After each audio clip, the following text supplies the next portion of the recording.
Christmas. My name is Daniel Morgan. I'm the associate pastor here at Resurrection Church. Welcome this morning, whether you're here at one of our remote campuses. We're in the last week of our series, Christmas Can't Fix This. This week is Christmas Can't Fix Your Family. Christmas can't fix your family. Now, I don't know about you, but when I get all of my extended family into one room around the holidays and we're all together, it is nothing but peace and joy and love. Not you? That's not your experience? Oh. I was thinking about, obviously we talked about this a little bit last week, that over the holidays, when we get family together, we have a huge spike in domestic calls to the police department. So apparently it's not all peace, love, and joy in all of our households. Anyone remember the movie many years ago, The Griswold Family Christmas? Yes? Anybody remember Cousin Eddie? I've got a Cousin Eddie or two. Cousin Eddie is that personality in your family where when you mention their name, everyone kind of cringes. Oh, Cousin Eddie. It got quiet because a lot of you are considering whether or not you are Cousin Eddie.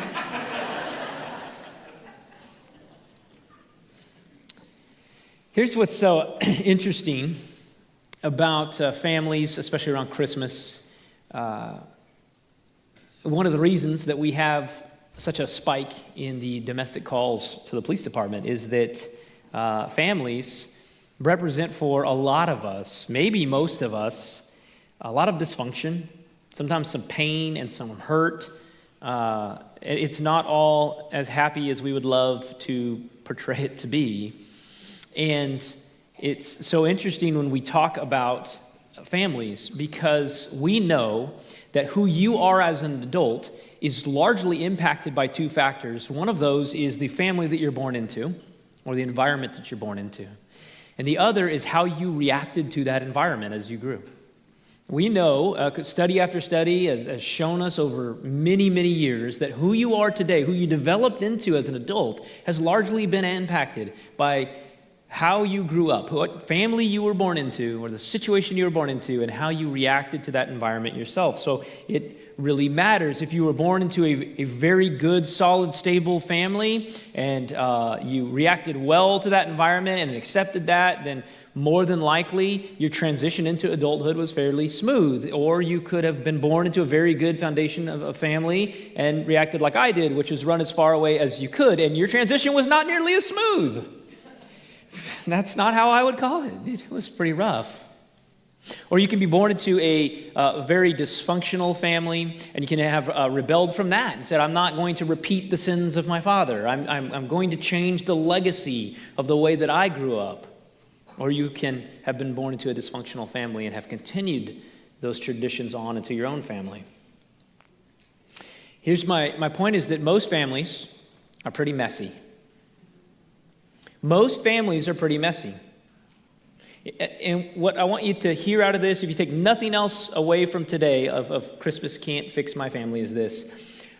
We serve a God who specializes in redeeming messes. We serve a God who does not run from messes, but he runs into messes.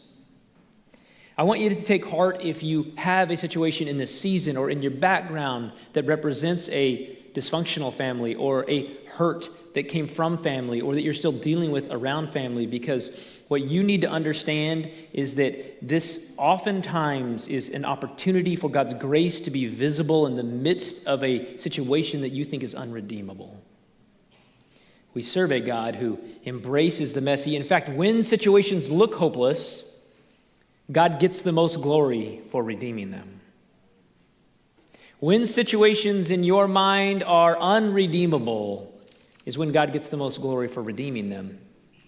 And so what I want to talk about is the call for all of us when it comes to family. And the call is actually the same, whether we came from a broken family or we come from a great family or we're raising a family or we've already raised a family. We actually have the same call in the Bible.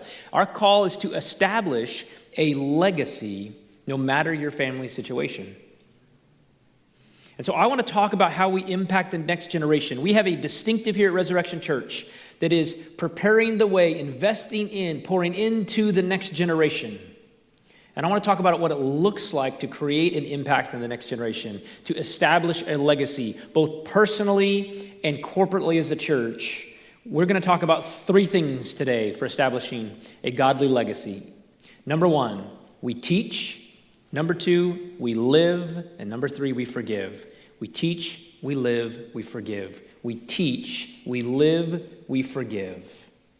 This is the pattern for establishing a godly legacy. Now, before we get into teaching, living, and forgiving, I want to give you just a couple warnings. They kind of build on one another. They're red flags, and we need to talk about them. We need to talk about them because in this rise of social media over the course of the last 10 or 15 years, we've seen this problem become even more prevalent, especially in the American church today. So here's danger number one. It is dangerous to assume that others have it all together. Amen? Turn to one of your neighbors and say, I don't have it all together. See, now, first thing you said, truthful in church today. Good job. I don't have it all together. There is a danger in assuming that everyone else has it all together. In fact, studies have shown that we have a new phenomenon now in younger adults, in the 20 and 30-year-olds, and that is that they have begun to believe that the problems that they're experiencing, only they are experiencing. And part of the reason for this is they look into a social group on social media and everyone only portrays in public the things they want you to know about them. And so it seems like everyone else's life is perfect except for mine. And I don't understand why. So many of you have some serious family drama and you have some serious hurt when it comes to family. But each time we try to get into the problem, you're scared that that baggage would be embarrassing because clearly you're the only one with that problem. That danger leads to another danger, which is then acting like we have it all together. Well, if everyone else has it all together, then clearly I need to have it all together. And see, here's the problem, is that in the church and as Christians, the church was meant to be the place that we take our problems and we run to the church with the problems. For encouragement, for help, for accountability, for prayer, for comfort. Today I sat with Miss Ethel. I was like, I just want you to hug me for about 5 minutes. That's all I did. Sat down and got hugged. That's what church is for. What church is not for is me coming into church and pretending like I don't have any problems. Well, then what are you doing here? Good Lord, if you're perfect, we don't need you here. You don't go to the doctor's office when you're not sick. Can you imagine everyone sitting in the waiting room pretending they're not sick, like no one wants to cough out loud? Well, I'm not sick. Well, what are you doing at the doctor then? We come to church because we have problems that need to get dealt with. It is dangerous to begin to act like we don't have problems. That leads us to a third danger that we need to talk about. If individuals begin doing that enough, then corporately as a church, we begin to act like the church has it all together. And listen to this. If I, individually or as a church, begin continually to act like I don't have messy situations in my life and sinful situations in my life that I'm struggling with and I'm trying to deal with, I am not merely being inauthentic. I am lying to you. It is deception. And here's what happens with that deception. If I do that enough, I lose my voice in the lives of others. Areas and opportunities that I would have to make a gospel impact in their life, I lose that voice. I can't speak to them anymore because I'm too busy worrying about whether or not they'll think I have problems or not. And I can't risk that reputation, I can't risk that perception to actually invest in their life because I'm too worried about what they'll think about me. And that's dangerous because when that happens, the church loses its voice, it loses its ability to impact its community. And that's the whole reason we're here. So, here's what I want you to understand about messy situations and about the dangers of pretending that you don't have them. When I open the Bible, I have a really tough time finding the family that was not dysfunctional. No? I mean, I open the Bible and I'm looking for the Facebook family with perfect kids vacationing in Tahoe. They all have perfect grades. They're all great at school. They're all great at sports. They're sort of YOLOing their way through every concert. New cars, no debt. I mean, I'm like, wow, that's amazing. I look in the Bible, they're not there. You open the first book of the Bible, the very first family.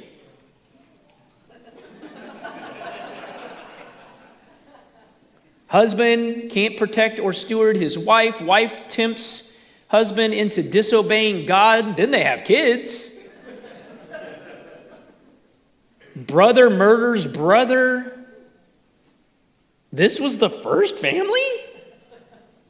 Real clean, and it doesn't get any better. We have Abraham and Sarah.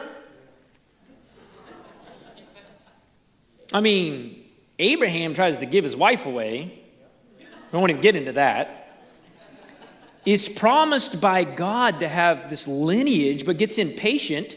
So wife goes and takes her servant and gives the servant to Abraham to have a kid with. That goes well. Which leads to all sorts of conflict and strife. Which leads to the greatest sibling rivalry in the history of the world. Lot won't leave a perverse Sodom. He's seduced by his daughters. Isaac and Rebekah play favorites and create a mess with Jacob and Esau. Do we want to talk about Joseph's brothers? I had a problem with my brother. No one sold me into slavery for some gypsum gum. Samson? It's like Abercrombie and Fitch gone wrong.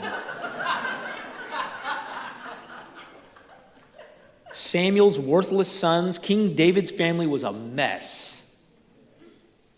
Solomon had 1,000 wives. I mean, we saw that coming though, right? I have one wife. That's tough. 1,000? Imagine the backlog on marriage counseling.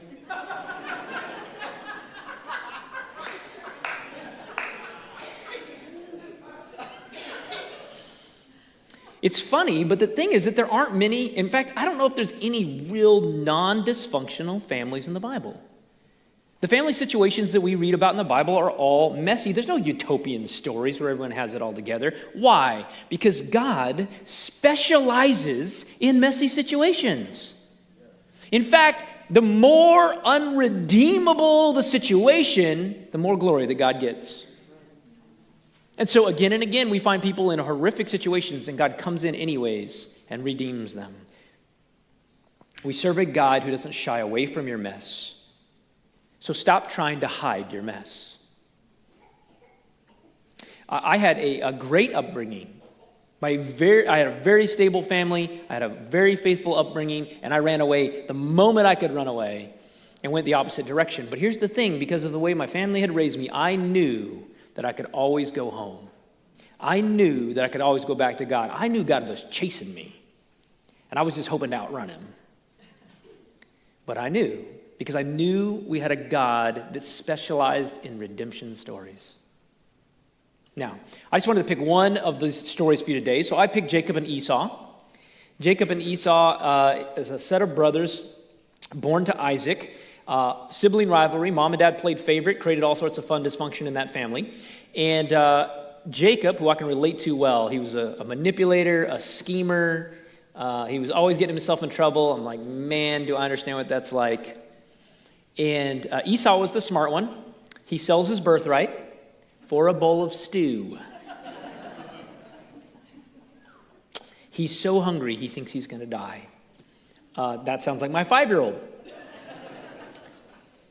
In Genesis 25, 31 through 33, it says this: Jacob said, "Sell me your birthright now." His birthright would have been his inheritance. Esau's the oldest. He's going to get the lion's share of everything that the father has: his land, his possessions, his blessing, everything. This is the most precious thing he could have. Sell me your birthright right now. Esau said, "I'm about to die of hunger. What use is the birthright to me?" It's brilliant. Jacob said, "Swear to me now." So he swore to him, and he sold his birthright to his younger brother. Now, dad would have never gone along with this. So as we read through the chapters, what we read is that Jacob hatches a little plan and fakes near blind dad into giving him the blessing. He blesses him. He gets all the inheritance. And then he runs away because Esau is the older brother. He's bigger, much hairier, and very angry. In Genesis 27:41, we hear Esau. Now, Esau hated Jacob because of the blessing with which his father had blessed him. And Esau said to himself, "The days of mourning for my father are approaching. Then I will kill my brother Jacob. Merry Christmas." Just trying to pick something lighthearted, going with the season. What's the point? The point is that families are really messy. How many people here have a messy family somewhere, somehow? Come on. Okay, how many people, you can keep your hands up, how many people have been punched in the face by their mother-in-law? See, only a couple of us. Hey, listen, I know a couple of you were thinking, did he say I want to punch my mother-in-law in the face? Get your mind out of the gutter, okay? Not what I said. Families are messy, and you may have experienced, and you may be experiencing real pain when it comes to family in this season.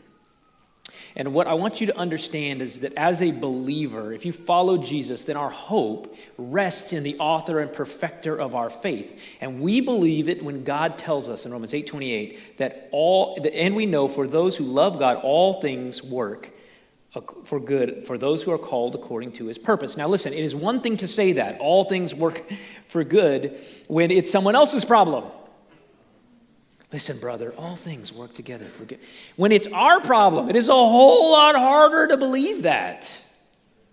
When you're in the midst of significant pain and hurt and someone has harmed you, it is very difficult to understand how that is going to be used for good. This weekend, I had an opportunity to go to a memorial service for some friends. They had a little baby girl named Hudson. She was diagnosed with trisomy 13, which is a chromosomal disorder. And they decided to have the baby anyways. And so the life expectancy of a baby with trisomy 13 is not good. Their baby Hudson lasted 24 hours after birth and passed away. And so we were sitting in this auditorium in this church, 200 plus people in there going through a memorial service for a one-day-old. And they're talking about, we know that God had a plan for Hudson's life, and that there was a reason for what he did, and that works for good because they have faith in Christ. And so what was so interesting about listening to this is they used this opportunity to bring a friend of theirs who was a pastor up to give a full-blown gospel presentation for 30 minutes. I mean, this guy's talking about God's sovereignty and God's love, and I'm like, yeah! And so, of course, there's one person out of 200 that's like, amen! I was the weird guy. It happens a lot. What they don't know is that sitting in the dead middle of that crowd of 200 people was a couple that I have been praying for 3 years to come to church. And I've been asking, and every couple of months I ask them again, and every couple of months I ask them again, and I invite them again, and I invite them again, and they're in my prayer journal, and they're written in my Bible, and I pray for them again, and they will not come to church. But they just got 30 minutes of Jesus.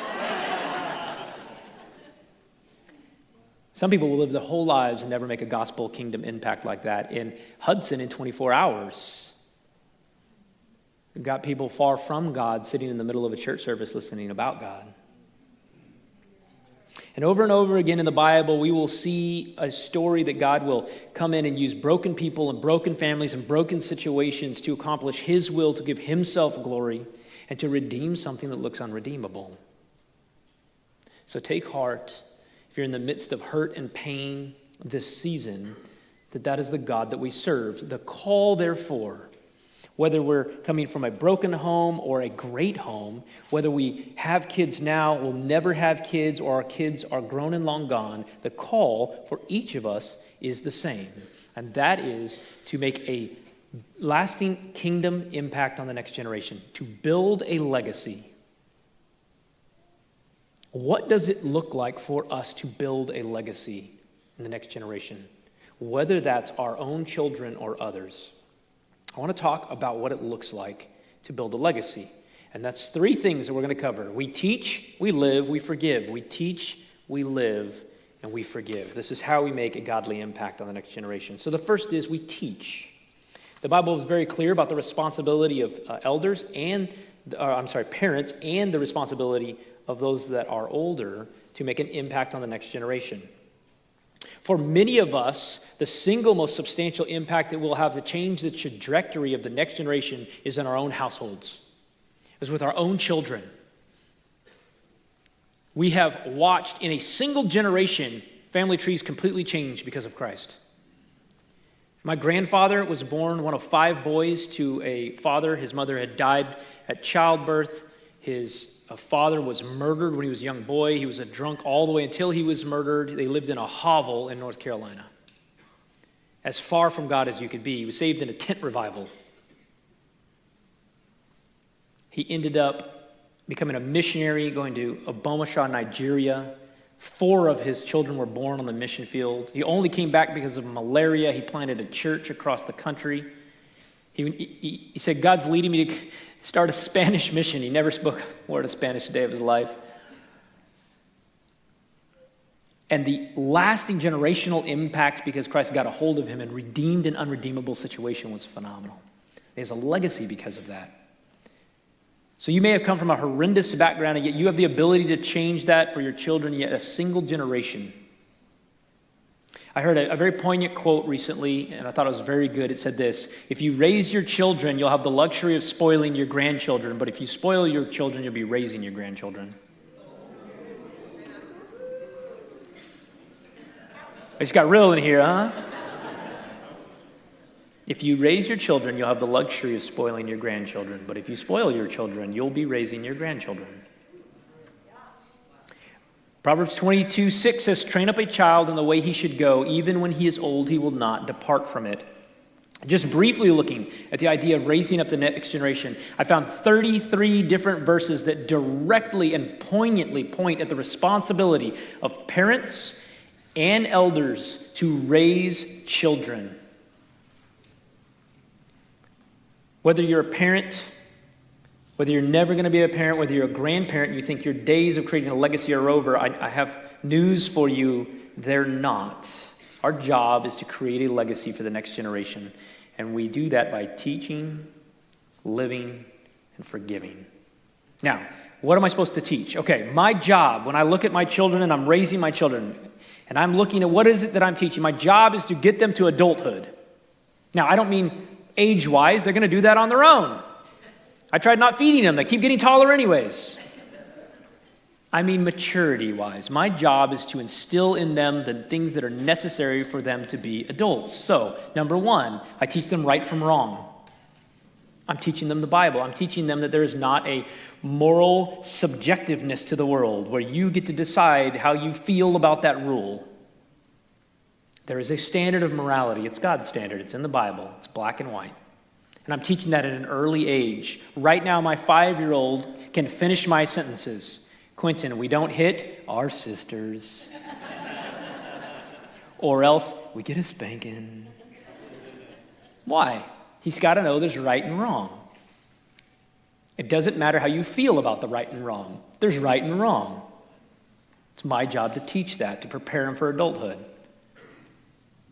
Secondly, what am I teaching him? I'm teaching him self-discipline.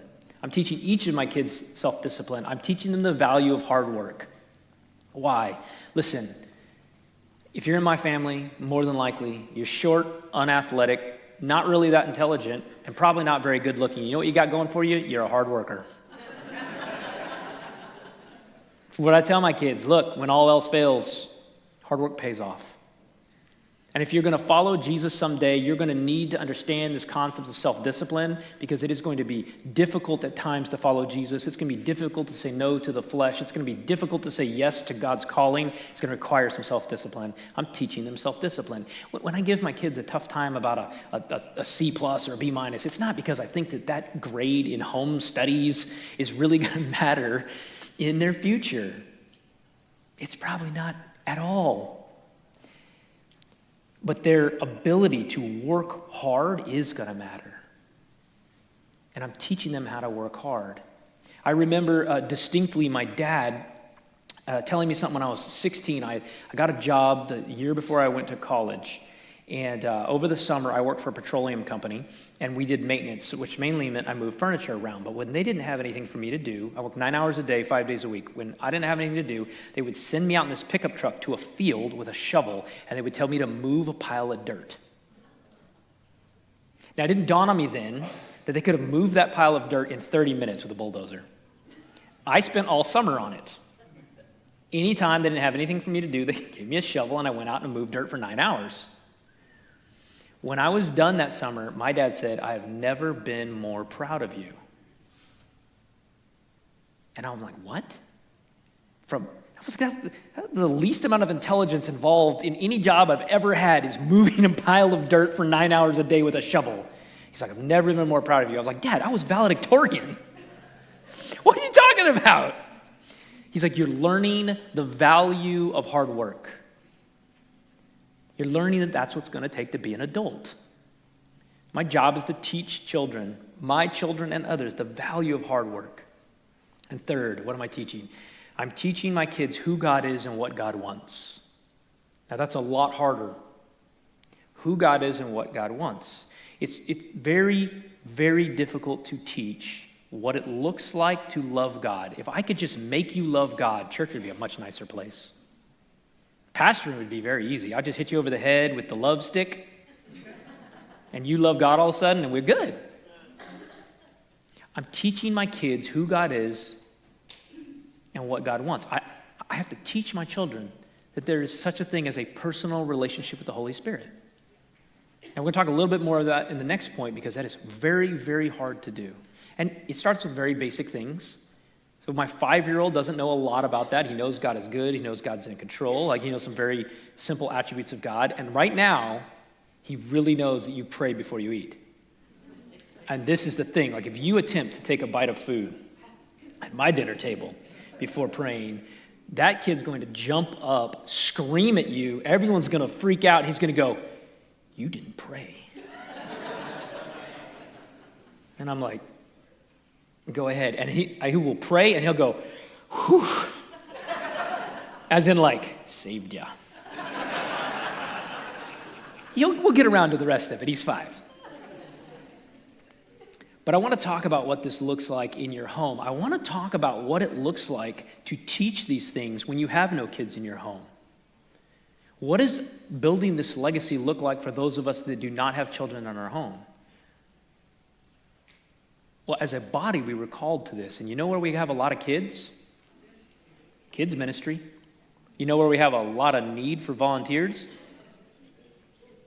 Kids ministry. Listen, I got to tell you, and this is not a bad thing, but this church produces kids like rabbits. Great. Good for you, by the way. But you know what you have to do is you have to raise those kids. You know, this youth ministry is probably the fastest growing ministry in our church. Yeah. We are busting at the seams in youth ministry. You know what we need in youth ministry? You. Got quiet. What happened? You have a responsibility to the next generation, whether they're living in your household or not. Maybe that's in student ministry, maybe that's in kids ministry, maybe that's a hosting a group for 40 days of prayer. You have a responsibility. We're building a legacy. Now, number 1, we teach. Here's the second part, and this is why the second part is live. You cannot teach what you don't live. In fact, technically speaking, you only believe the parts of the Bible that you live. Now, you can say you believe in the totality of scriptures and the inspired word of God, but if you only live part of it, then you only believe part of it. You cannot say, and if you're a parent, you know this doesn't work. You cannot say, do what I say, but not what I do. Good luck with that. Listen, your kids are way smarter than we give them credit for. They may eat mud, but they get it, and they figure it out, and they sniff out when you're inauthentic about something. You can't say it and not do it. You also can't do it but not believe in it, because they figure that out too. Do you know, we've looked and studied at why in the world this millennial crowd, the 20s and 30s generation, will not come back to church. And it's so difficult to reach that demographic in our country. And by and large, the number one reason is that they have seen the faith of their parents and realized they didn't really believe the things they said. Ouch. I know we want to blame millennials for everything, but the number one reason we can't get them back in church is they watched us live an inauthentic life and an inauthentic faith, and they don't believe us when we say that Jesus is real. Oh, it got real quiet now. How terrible is that? Let me explain this. I cannot expect my children to have a passionate relationship with Jesus Christ if I have a lukewarm faith.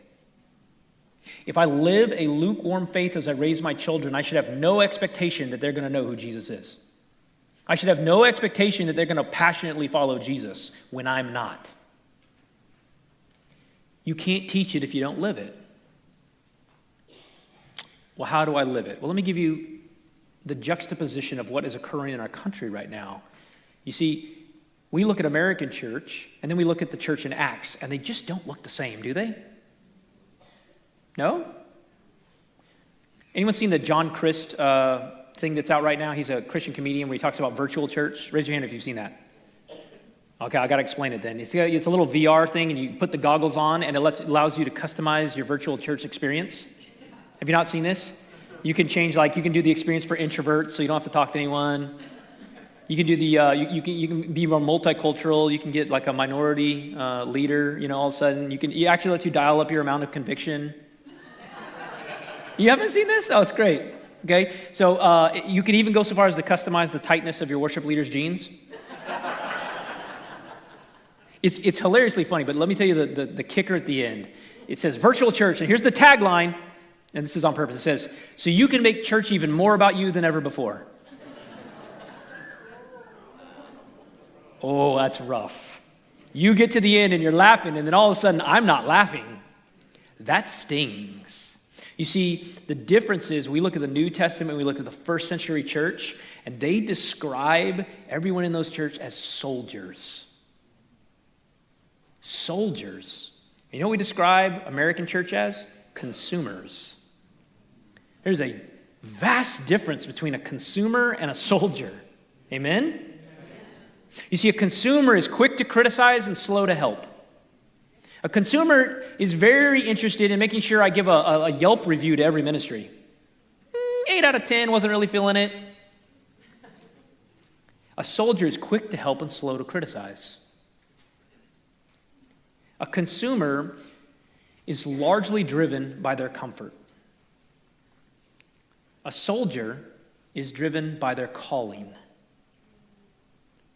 A consumer, for a consumer, their comfort is king, and for a soldier, their calling is king.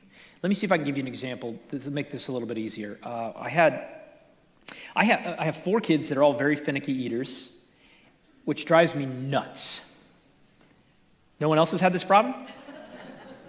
I'm the only one. Okay. 2 people. Thank you for being honest. I have 4 finicky eaters. I mean, let me tell you how finicky they are. My boy loves grilled cheese, but if I change the brand of cheese in that grilled cheese, he can somehow sniff that out. And I'm like, what are you, a cheese connoisseur? It's like Kraft Singles, bro. I'm not even sure there's any milk in the thing. Nope, puts it down, doesn't. I'm like, you're driving me nuts. I had my daughter's friend over, and we take them through Taco Bell, and we were driving through the drive-thru, and I'm getting orders, like, what do you want? What do you want from Taco Bell? What do you want? And I go, what do you want from Taco Bell? This girl's like 60 pounds. She goes, 6 tacos. I said, what? She said, 6 tacos is what I always eat. I go, you're going to consume 6 tacos. She's like, yep. 6 tacos, please. We go home. She ate half a taco. I said, what's wrong? She goes, oh, see, these are the tacos from Taco Bell. I like Del Taco.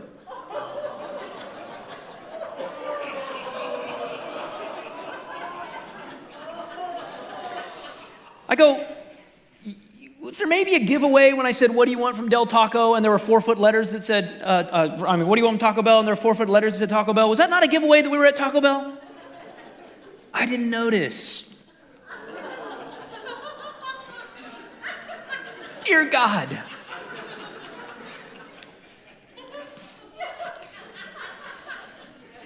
Let me explain something, okay? Because it's hilarious to deal with this, frustrating when you're dealing with it, hilarious to hear about it. But then we get to how I evaluate my calling from God. I was 11 years at our last church, and we get called to this church downtown that met in a nightclub of all places. And the music was way too loud. And the ministry was kind of dysfunctional. I couldn't get anyone to open the children's door to check my kids in. And I wanted to serve, and it took them 3 months to call me. And there are all sorts of things that were really not the flavor of cheese about that church that I liked. Here's the problem. God told me to go. So I could be a consumer, and there were plenty of reasons to say no. Or I could be a soldier and say, okay, let's go do it. I'm still there. I'm not even telling you about the day we came after the striptease and there was glitter everywhere. Anyways.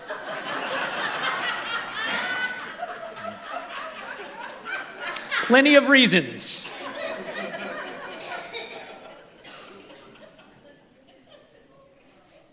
If you're a consumer, there are always going to be reasons not to follow God. If you're a soldier, you got some orders. Get it done. Amen? Amen? Here's why I'm telling you that. Not because, you don't like your flavor of cheese. I get we all like our flavors of cheese. I'm telling you that because if you want your kids to grow up to passionately pursue God wherever his calling takes them, you better be able and willing to pursue God wherever his calling takes you. I've had too many conversations with too many adults who tell me, I'm moving to Texas. I'm moving to Idaho. I'm going to go retire and buy a camper. And I'm like, great. The Lord led you to that? Oh. I'm like, wait, whoa. You're making major life change and you don't know if God wants you to do that? Well, man, don't question why your kids are far from God when it comes time for them to make their decisions. Oh, did that just get too real? If you don't want to follow God when he leads you, why would you expect your kids to follow God? You can only teach what you live. We teach it, we live it, and we forgive. We forgive. Let's talk about forgiveness real quick and why we forgive, and it's so important. If you want to truly establish a legacy for your family or in your church, you must be able to forgive. Some of the messiest family situations have led to some of the most amazing kids and some of the most amazing legacies. And that comes only when we're able to forgive the things that have occurred in our lives and forgive others, and particularly inside our families, forgive hurts and hang-ups. We get back to our story. Let's look at Jacob and Esau. Jacob now has been running for decades because his brother wants to murder him.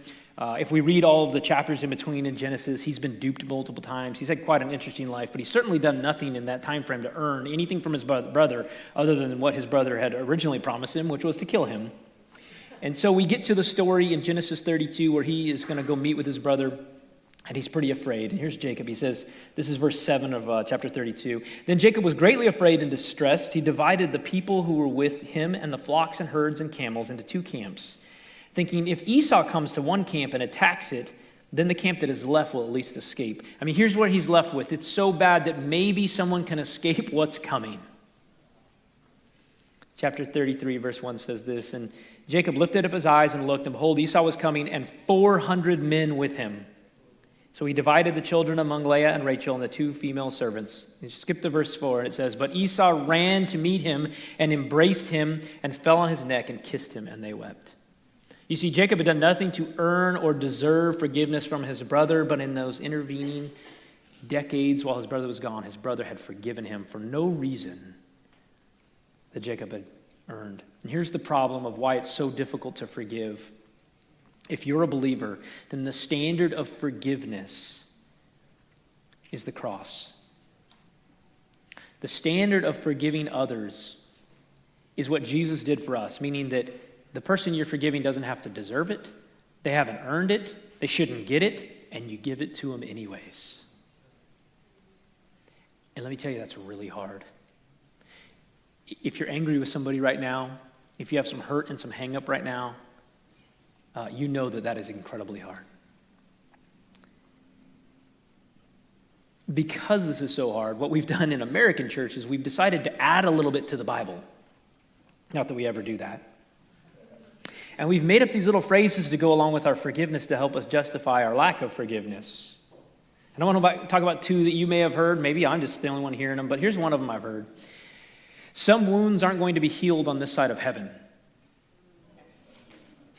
Now that sounds great on a coffee cup, but it's not in the Bible. Here's what I mean by it's not in the Bible. You see, the moment you say that God can't do something, you're limiting God's sovereignty and power. To say that you have a hurt or a hang-up that is too deep for God to heal is to say that God has a limit to his power, or you have a limit to your faith. This is the second phrase I hear a lot when it comes to forgiveness. I hear this, I forgive them, but I don't forget. I forgive, but I don't forget. Has anyone ever heard that phrase? Uh-huh. Not in the Bible. I forgive, but I don't forget. Now, listen, I'm not talking about an abusive relationship where you send someone back into an abusive relationship. I'm not talking about putting someone in harm's way. I'm talking about when you've forgiven someone for a hurt, or you said with your lips that you've forgiven them, but deep down you don't desire any reconciliation with them. The definition of I've forgiven them, but I don't forget is not really forgiveness at all. What you really mean is like, I'd be okay if they got less of a punishment. That's what you mean. Like, okay, let's take them off death row, but maybe just life in prison. I forgive them, but I won't forget. What that means is with my lips I say I forgive them, but I desire no restoration of relationship, no reconciliation with them. We say this sometimes in church too, and this is also not in the Bible. Well, the Bible says I have to love them, but I don't have to like them. No, it doesn't. No, we are to desire reconciliation, restoration of relationships from those who harmed us, not because they have done anything right, because Jesus did. Because the standard of forgiveness was set at the cross. In Colossians 3:13, the Bible says, bearing with one another. And if one has a complaint against another, forgiving each other, as the Lord has forgiven you, you also must forgive. The standard is the cross. And that is difficult. And people say, well, listen, I'm just not able to trust them anymore because I can't forget what they did. I can't trust them because they've done nothing trustworthy. They might wrong me again. And Jesus, the Sermon on the Mount says, you have heard it was said, an eye for an eye and a tooth for a tooth. But I say to you, do not resist the one who is evil. But if anyone slaps you on the right cheek, turn to him the other also. And if anyone would sue you and take your tunic, let him have your cloak as well. That doesn't sound like I forgave him, but I don't forget. That sounds like I forgave them and they may harm me again, and that's okay because of the cross.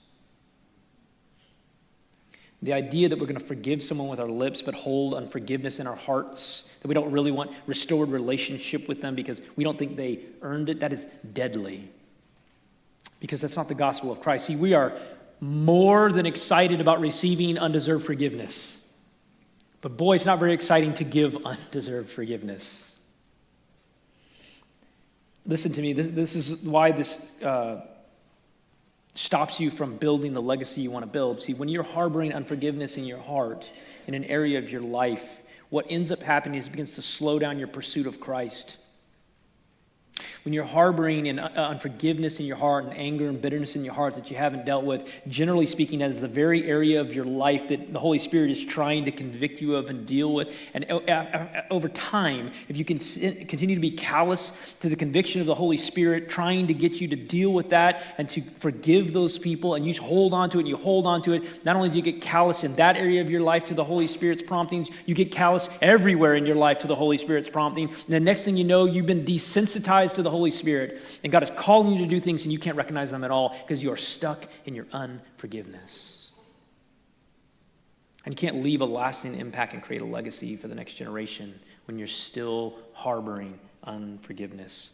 And individuals that harbor unforgiveness and can't let it go collectively begin to create a church culture of unforgiveness. And when this happens over and over again and you create a church culture that harbors unforgiveness, what you get in time is a church full of cold, mean, backbiting, gossiping congregants that cannot make an impact on the community for the kingdom of Christ. Because all of our love and attention and energy is caught up in the offenses and the bitterness and who wronged me.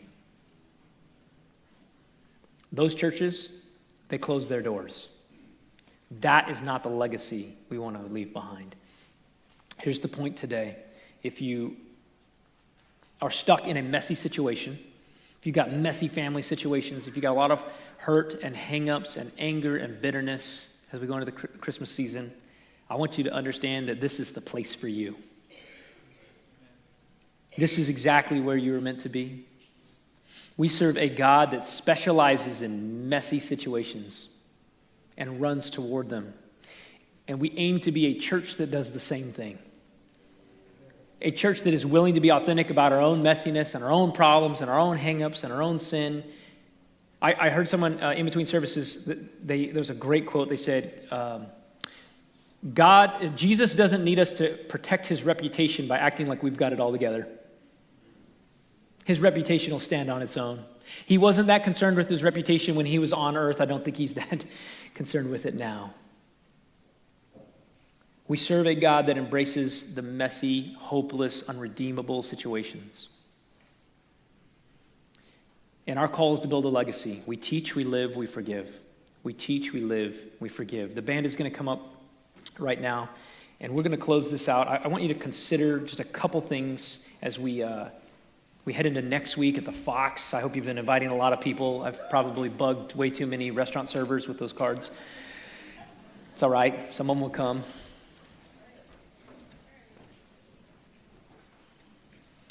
If you're here today and you're dealing with a messy situation in your life, in your family life, hurt and hang up, I want to offer you an opportunity to come up and get prayer for that. We're going to have our elders and pastors up here. We want to pray with you. We want to pray with you not only as pastors and elders, as a church body. We want you to know this is a safe place, that it's okay to not be okay. It's to be okay to work through messy situations, and we're constantly doing that. And we want to offer you that opportunity today. If you are realizing in your life that you're not building the legacy that you believe God wants you to build in your life, that you're not teaching the things you want to teach, or at least you're not living out the things that you need to teach, I want to offer you an opportunity to just come up, pray. This altar is going to be open right here.